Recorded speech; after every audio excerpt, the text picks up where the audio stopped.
If the first century Christians observed the Sabbath of the Old Testament, the seventh-day Sabbath of creation and the fourth commandment, why do most Christians today observe Sunday? When did the change from Saturday to Sunday take place? Does the biblical record provide any clue? The first 4 books of the New Testament are among the oldest Christian documents.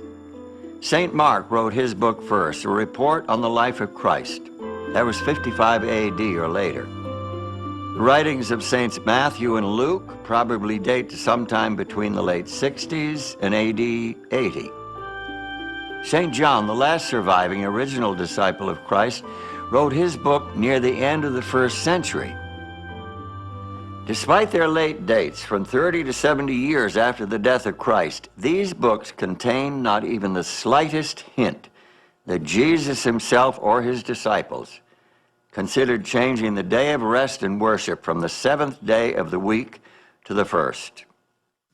It's especially significant that New Testament writers never refer to the first day of the week as a Sabbath. To them, the 7th day was the Sabbath. And this is consistent with all of the other evidence that to the end of the first century, Christians were worshiping with Jews in the synagogue on the Sabbath. About 95 or 100 AD, a change was made in the synagogue service.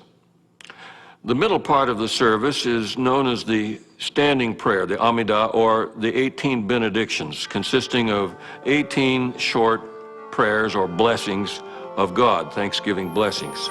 All 18 are recited on weekdays, on Sabbaths only 7. But at this time, an additional one was added. It's known in Hebrew as the Birkat Hamanim, the blessing concerning the heretics, but it's not really a blessing. May the apostates have no hope. May the dominion of wickedness be speedily uprooted in our day. May the Nazarenes and the heretics quickly perish and not be inscribed together with the righteous. Blessed art thou, the eternal our God, who crushes the wicked. Amen. It smoked out the Christians because anyone could be asked to lead out in the recitation of this. Anybody, or everybody was supposed to say Amen at the end of each one. And this made it very uncomfortable, in fact impossible, for Christians to participate in the Pharisee-led synagogue service from that time onward. The evidence of this synagogue prayer helped sharpen our picture of first century Christians. It's clear that they were keeping the Sabbath right along with their Jewish brothers. So now the Jews were becoming less tolerant of Christians, but Christians themselves were beginning to question the value of their connection to Judaism. In the early church literature, Christians are really desperate to separate from Judaism and to distinguish themselves. As a result, there is the appearance of a great deal of anti-Judaism or anti-Semitism. Some of it is invective, nasty comments about Jews. Some of it is pushing away from what they saw as Old Testament religion. There were practical reasons for the Christians to distance themselves from the Jews. No doubt they were swept up in the current of anti-Jewish sentiment. Not surprising given the level of conflict between Jews and the Roman Empire at the time. Although the Jews were scattered throughout the Mediterranean region and beyond, many of them still dreamed of a great Jewish nation and ultimate victory over their enemies. And in North Africa, around 115 AD, these dreams flared into violence. The Jews in the region of Cyrene had put a certain Andreas at their head and were destroying both the Romans and the Greeks. Many they sawed in two, from the head downwards. Others they gave to the wild beasts, and still others they forced to fight as gladiators. In all, 220,000 persons perished. In Egypt, too, they perpetrated many similar outrages, and in Cyprus.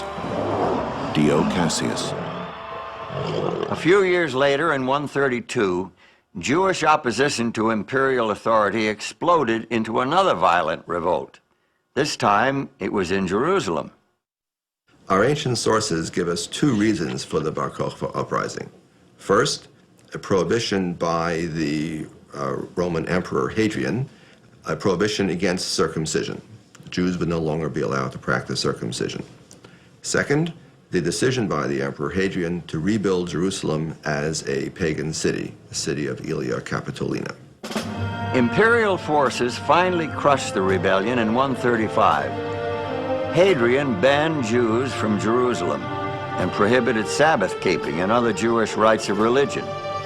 So there was strong anti-Jewish sentiment throughout the Roman Empire. Jews were the enemy. Christians didn't want to be associated with the Jews and thought of as the enemy. And the easy way to disassociate themselves was to renounce the Sabbath, which was a mark of Jewishness. So where and when did Christians first begin to observe an alternate day of worship? The lost pages of history lead us in a surprising direction.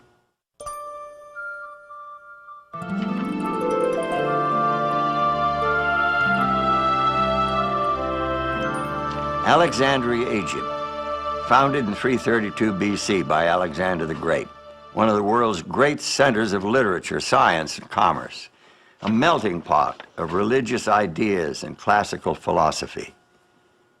There is solid evidence that Christians in Alexandria were the first to replace Sabbath observance with first day, that is Sunday, worship. This began shortly before 120 AD. One of the first documents that we find pointing to Christian keeping of Sunday is the so-called Epistle of Barnabas. Now, it is not the real Barnabas that we read about in the New Testament in the book of Acts. This is pseudo-Barnabas. It's a pseudepigraphon. It's falsely attributed to him. But it was written apparently by somebody in Alexandria in Egypt, where the tendency was to spiritualize everything. And that's what this Epistle of Barnabas does. It doesn't take anything literally. Barnabas believes that the Hebrew Scriptures is a gift to those who truly understand it, but he thinks the ones who understand it will not take it literally, but will understand it in a metaphorical or spiritual sense. Barnabas claims that he and his followers are observing the 8th day of the week, the day after the Sabbath, obviously Sunday. He condemns Judaism and everything associated with it, including observance of the 7th-day Sabbath. The Barnabas letter is the first evidence of Sunday being promoted as the Christian day of worship. But to find the real heart of the pro-Sunday movement, we have to shift our focus from Alexandria westward to the heart of the Roman Empire. It is in ancient Rome that we find the first description of early Christian Sunday keeping. It comes from Justin Martyr, a convert to the new faith. But Sunday is the day on which we all hold our common assembly, because it is the first day on which God, having wrought a change in the darkness and matter, made the world. And Jesus Christ, our Savior, on the same day, rose from the dead. Early Christian Sunday keepers needed a theological justification for keeping the first day of the week, and they found it in linking the first day to the first day of creation. In doing that, they were denying the authority of Christ, who declared himself to be Lord of the Sabbath, the 7th day of creation week.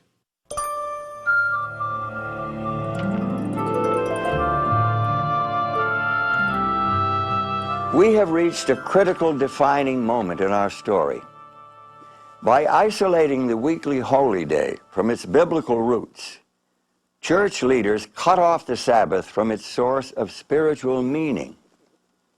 It would become a hollow formality, a political hot potato, a test of authority, and a pawn in a centuries-long power struggle. Sunday was an attractive replacement for Sabbath because Sunday was beginning to draw to itself a certain amount of aura because of new developments in the pagan religion that made Sunday the day of worshiping the sun and thinking of the sun. I suppose it was inevitable that elements of pagan worship would find their way into Christianity. Christians were, after all, a small minority in a distinctly pagan world. a world that worshiped mythical gods, dead emperors, and the invincible sun. Historians commonly date the beginning of the Roman Empire as 31 BC.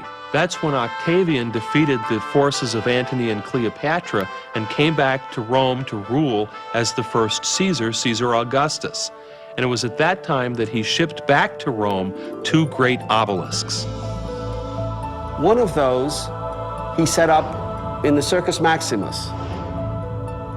You know, it was not only that it was dedicated to the sun god, but it was also a very visible sign that Rome had conquered Egypt, that the dedication on it said, Caesar Augustus dedicates this as a gift to the sun, but it also says, because Egypt has been conquered. And so the people who came to the Circus Maximus to watch the games could see not only this dedication to the sun, but also the realization that the Roman sun god had prevailed over the Egyptian sun god. Reports from the mid-1st century provide additional evidence of the popularity of sun worship. The notorious Emperor Nero commissioned a sculptor to create a statue nearly 115 feet tall, topped with a likeness of his own head in the style of the sun god.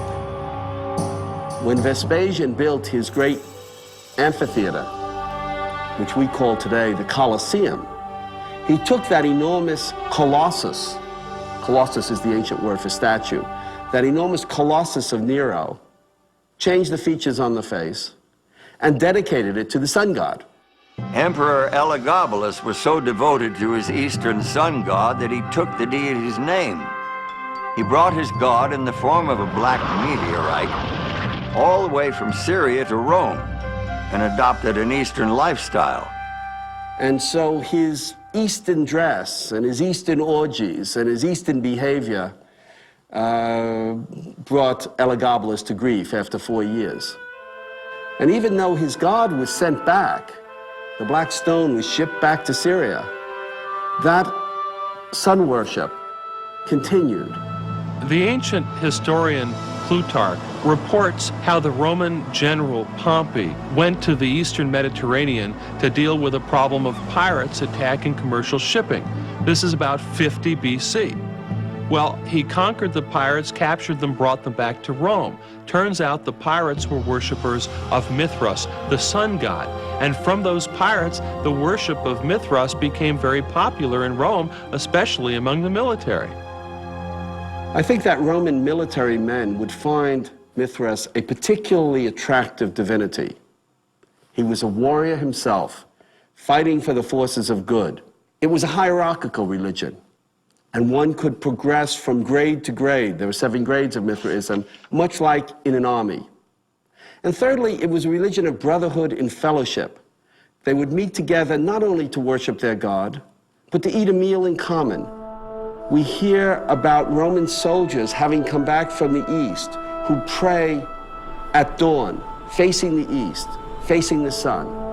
And this is when we begin to get in Rome a mention of Deus Sol Invictus. That is to say, the unconquerable sun god. Unconquerable because the night tries to conquer the sun in each 24-hour period. But at dawn, the sun has survived. The sun has vanquished the night. The importance of sun-worshipping cults in the Roman Empire is shown during the reign of Aurelian, who was emperor from 270 to 275 AD. He established a state religion that included the worship of both the emperor and Sol Invictus, the invincible sun. He tried to unify all religions under the sun god. Diocletian, who came to power in 284, was also devoted to the sun god. He maintained Aurelian's principle of a state religion and even declared himself to be a god. Eventually, he ordered the persecution of Christians.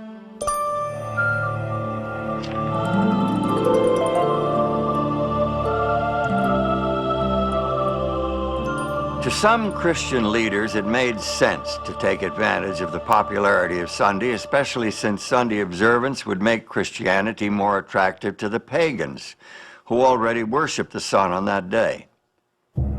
For example, the Roman Emperor Constantine was, like Aurelian and Diocletian before him, a worshiper of the sun. He was the first emperor to profess belief in Christianity. It was during a crusade against his rivals that he was supposedly converted to Christianity. Sympathetic biographers claim that before a climactic battle near Rome, Constantine saw a vision of a flaming cross in the sky.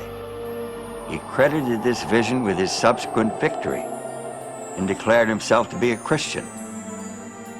Historians debate whether or not Constantine's conversion was genuine, since he maintained his pagan superstitions throughout much of his reign. He consented to baptism only as he lay on his deathbed. Still, his reign did mark a dramatic turning point in the history of Christianity. In 313, with the agreement of his co-emperor Licinius, he effectively legalized the Christian religion.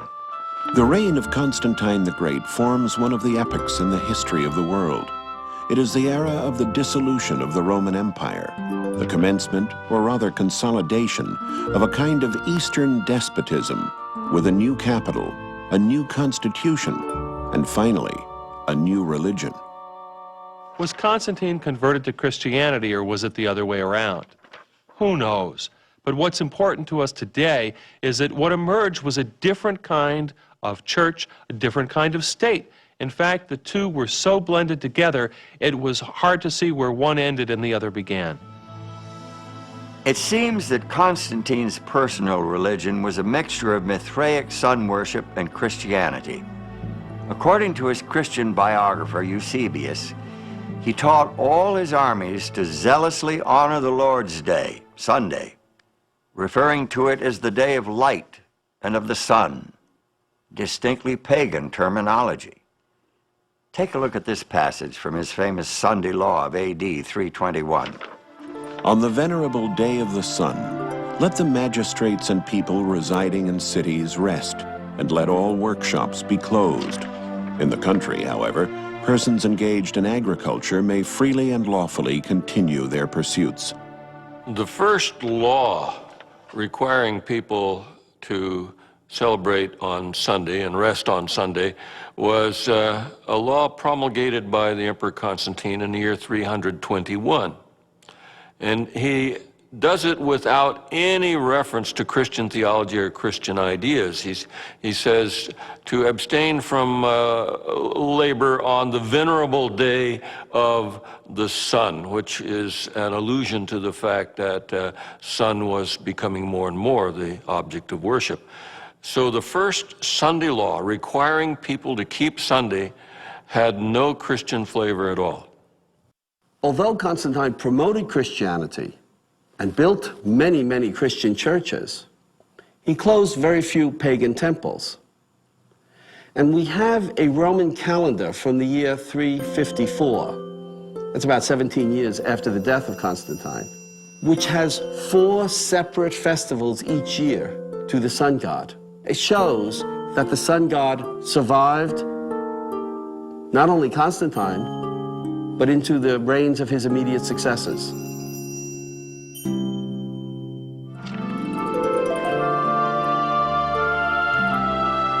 Did Constantine's Sunday law settle the Saturday-Sunday issue? Not according to the records from the ancient city of Laodicea, where church leaders met near the middle of the 4th century.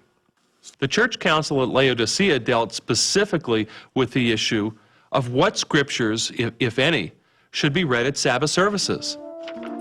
The Gospels are to be read on the Sabbath, that is, Saturday, with the other scriptures. The fact that the council addressed this issue is irrefutable proof that Christian church members were still attending worship services on the 7th-day Sabbath. Remember, this is more than 300 years after Christ. But there's more. Christians must not Judaize by resting on the Sabbath, but must work on that day, rather honoring the Lord's day, and if they can, resting then as Christians. But if any shall be found to be Judaizers, let them be anathema from Christ. What did the council mean by Judaizers? Judaizers were those Christians who did not work on Sabbath, like the Jews. Church leaders wanted everyone to work on Sabbath and to refrain from work on the first day of the week, which they now called the Lord's Day. And this was consistent with the Sunday law enacted by the Emperor Constantine. In spite of the popularity of sun worship and the Sunday laws of emperors, many Christians continued to worship on the seventh-day Sabbath. In fact, Christian churches that abandoned the Sabbath were in the minority. For although almost all churches throughout the world celebrate the sacred mysteries on the Sabbath of every week, yet the Christians of Alexandria and at Rome, on account of some ancient tradition, have ceased to do this. Without question, Christians were still observing the seventh-day Sabbath clear down in the second half of the 4th century. In spite of theological arguments, anti-Jewish prejudice, and the decree of an emperor, the Sabbath of the Creator was not dead. The succeeding centuries saw the Sabbath at the heart of controversy between popes and patriarchs. The weekly day of rest and worship became a test of church authority and a sign of submission to the sovereignty of a new kind of religious government. It became a major cause of the great rift that divided the Christian church for 900 years.